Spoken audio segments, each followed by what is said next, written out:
नमस्कार, मैं हूं कुलदीप सिंह। आप देख रहे हैं Bharat A to Z news.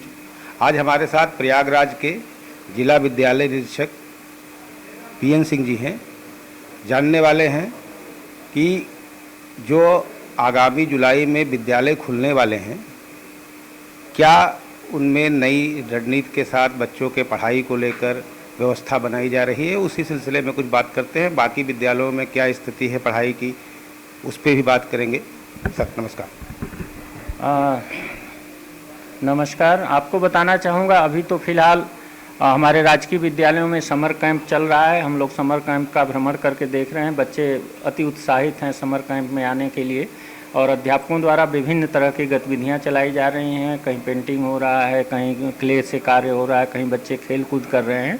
तो समर कैंप में सारे बच्चे बड़े उत्साहित होकर के प्रतिभाग कर रहे हैं। इसी तरह से जुलाई में जब हमारा विद्यालय खुल जाएगा तो निश्चित रूप से हम लोग प्लान बनाए हैं कि गुणवत्तापूर्ण शिक्षा के लिए हम लोग एक मीटिंग करेंगे, कार्य योजना बनाएंगे, उसके तहत होगी। और साथ ही साथ निरीक्षण और पर्यवेक्षण हम लोग गहनता के साथ करेंगे। हमारे पास 3 सह जिला विद्यालय निरीक्षक हैं, उनके माध्यम से, और मैं खुद फील्ड में निकल करके हम लोग विद्यालय का निरीक्षण करेंगे ताकि गुणवत्तापूर्ण पढ़ाई हो सके। इसके साथ साथ जुलाई से मुझे जहाँ तक ज्ञात है, अभी तो पत्र नहीं याद आया, लेकिन ज्ञात है कि शिक्षा की गुणवत्ता को लेकर के सरकार बहुत चिंतित है, जिसके क्रम में विभिन्न शाखाओं के जो हमारे अध्यापक गण हैं उनका प्रशिक्षण किया जाएगा ताकि गुणवत्तापूर्ण शिक्षण का कार्य हो सके।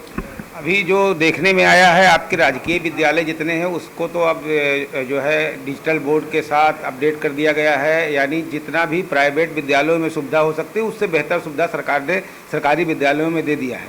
तो इससे भी तो प्रभाव पड़ने वाला है कि जो प्राइवेट में लोग एडमिशन ले रहे थे उनको वो सुविधाएँ नहीं मिलती थी, चकाचौंध वाली दुनिया वाली, वो भी अब हमारे सरकारी स्कूलों में हैं। तो क्या इससे कुछ लगता है आपको प्रभाव पड़ने वाला है?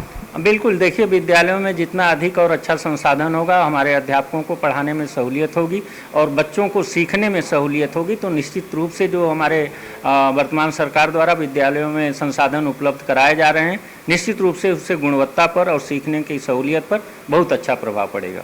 अच्छा, एक समस्या ये है कि हमारे पास जो राजकीय विद्यालय या सरकारी विद्यालय हैं उसमें जो शिक्षक हैं ये चयन आयोग से आए हुए हैं, बेहतर शिक्षक है, बेहतर इनको सैलरी मिलती है। फिर भी कहीं ना कहीं हम इस बात में मात खा जाते हैं कि प्राइवेट विद्यालय में 10-15 हज़ार पाने वाला अध्यापक उन बच्चों को अपने तरफ ज़्यादा आकर्षित कर लेता है, अपेक्षाकृत हमारे पास एक गुणवत्ता वाले अध्यापक हैं जिनको शिक्षा का पूरा प्रारूप पता है। हमारे सरकारी विद्यालयों से उधर की तरफ क्यों जा रहे हैं? मैं आपके इस बात से सहमत नहीं हूं। आप जनपद प्रयागराज का मुझे डेटा बताइए कि प्राइवेट विद्यालय में कितने बच्चे पढ़ते हैं और हमारे सरकारी विद्यालयों में कितने बच्चे पढ़ते हैं। अभी आप देखेंगे तो प्राइवेट विद्यालयों में 1/4 ही बच्चे जा रहे हैं।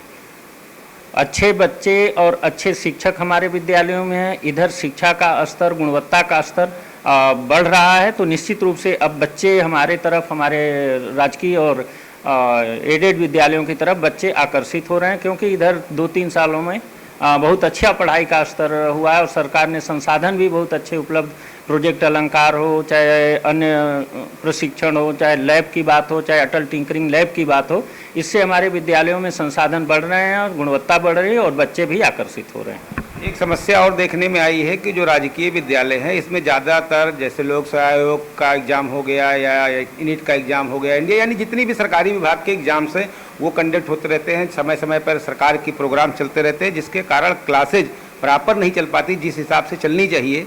तो इस पर आपका क्या? देखिए, अब आप देख लीजिए, आप कह रहे हैं कि क्रेडिट नहीं है। अगर क्रेडिट है तभी हमारे सरकारी और एडेड विद्यालय सेंटर बन रहे हैं। तो ये तो चाहे लोक सेवा आयोग का हो, चाहे शिक्षा आयोग का हो, चाहे कोई भी हो, हमारे सरकारी विद्यालय ही सेंटर बन रहे हैं। तो इससे स्वतः सिद्ध है कि हमारे सरकारी विद्यालयों की, एडेड विद्यालयों की क्रेडिट है। नंबर 2, जितनी भी परीक्षाएं होती हैं अक्सर संडे के दिन होती हैं, तो उससे ये नहीं कहा जा सकता कि शिक्षण कार्य प्रभावित होता है। नंबर 3, जो हमारे अन्य विभागों के कार्यक्रम होते हैं, तो आप सोचिए शिक्षा क्यों है? शिक्षा है बच्चों का सर्वांगीण विकास करने के लिए। तो इस दृष्टि से ये जितने अन्य कार्यक्रम हैं हम लोग ऐसे उसको बैलेंस करते हैं कि ताकि बच्चों का जो मुख्य शैक्षणिक कार्य है वो प्रभावित न हो सके, बच्चे अपनी शिक्षा ग्रहण कर सकें। साथ ही साथ एक अच्छे नागरिक बनने के लिए जो चीज़ें, जो गुण चाहिए, उनकी भी हम लोग बच्चों को शिक्षा देते हैं, चाहे प्रेयर स्थल पर हो, चाहे व्यायाम शिक्षक का जो पीरियड है उसमें हो, चाहे शिक्षण अवधि के बाद हो। तो इससे हमारी शिक्षा की गुणवत्ता पर नहीं बल्कि बच्चों की गुणवत्ता की बढ़ोतरी होती है और अच्छे नागरिक बनने की ओर अग्रसर होते हैं। एक समय था कि राजकीय विद्यालय में बच्चे मेरिट में होते थे, जब रिजल्ट आता था तो हमारा प्रयागराज का भी राजकीय विद्यालय में लिस्ट वाइज बच्चे होते थे। आजकल वो कहीं खो गया है, क्या कारण? खोया तो कहीं नहीं है, अभी भी आज देख लीजिए, अगर उसका क्रेज नहीं होता तो मेरे ख्याल से 7,000 बच्चे हमारे राजकीय इंटर कॉलेज में हैं और 2 शिफ्ट में विद्यालय चलता है, तो वह स्वतः सिद्ध है कि राजकीय इंटर कॉलेज की कितनी बड़ी डिमांड है। और जहाँ तक मेरिट की बात है तो हमारे बच्चे भी मेरिट में आते हैं, 1-2 नंबर से कहीं पिछड़ जाते हैं। उसी पर हम लोग इस बार प्लान बना करके बहुत अच्छा कार्य करेंगे। ऐसा आप क्या कुछ करने वाले हैं? इस बार के जो हमारे सरकारी विद्यालय हैं वहाँ के जो प्राइवेट में बच्चे कुछ भी पढ़ रहे हैं 30% 25%, वो भी आकर्षित होकर हमारे सरकारी विद्यालय में आए, क्योंकि सरकारी विद्यालय की जो गुणवत्ता है, यहाँ के जो अध्यापक की ट्रेनिंग है या यहाँ के जो अध्यापक हैं वो चयन आयोग से आए हुए हैं, तो मैं मानता हूँ कि बहुत बेहतर है अपेक्षाकृत प्राइवेट विद्यालयों के। तो जो गार्जियन इधर उधर भटक रहे हैं उनके लिए आप क्या कहना चाहेंगे? पहली बात तो जितने गार्जियंस भटक रहे हैं, भटकना शब्द मैं यूज नहीं करूंगा, आपके शब्द को मैं खंडित करता हूं।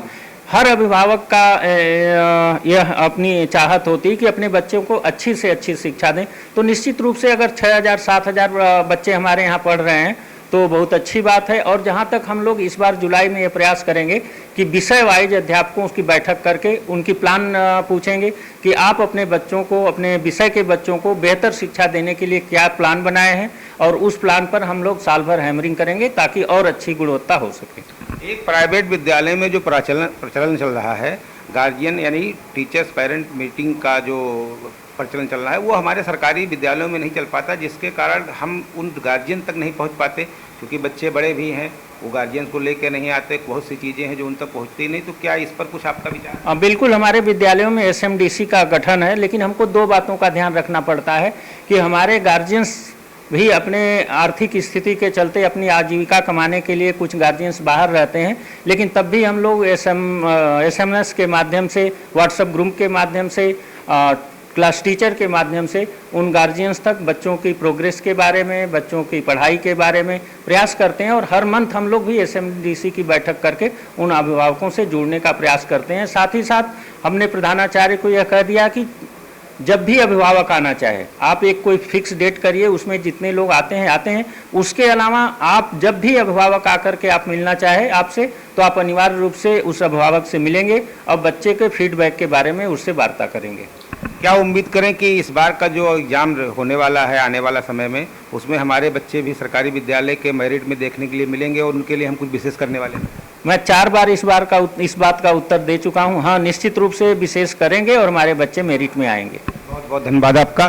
तो आप देख लेते हैं, हमारे साथ थे जिला विद्यालय निरीक्षक प्रयागराज। सरकारी स्कूलों पे बेहतर काम हो रहा है पूरे उत्तर प्रदेश के अंदर। सरकार भी इस पे लगातार काम कर रही है। स्कूलों में अच्छी व्यवस्था देना, सीट जो है, ऑनलाइन व्यवस्थाएं, डिजिटल बोर्ड की व्यवस्थाएं, और अध्यापक और प्रधानाचार्य भी इस पर बेहतर काम कर रहे हैं। सब लोग मिलजुल के काम करने का प्रयास कर रहे हैं। उम्मीद करते हैं कि आने वाला समय हमारे यहाँ भी उत्तर प्रदेश में सरकारी विद्यालय की स्थिति ऐसी होगी कि जहाँ लोग लाइन लगा के खड़े होंगे प्राइवेट विद्यालयों की अपेक्षा। कैमरामैन श्रीकांत पांडे के साथ संवाददाता Kuldeep Singh, Bharat A to Z news के लिए।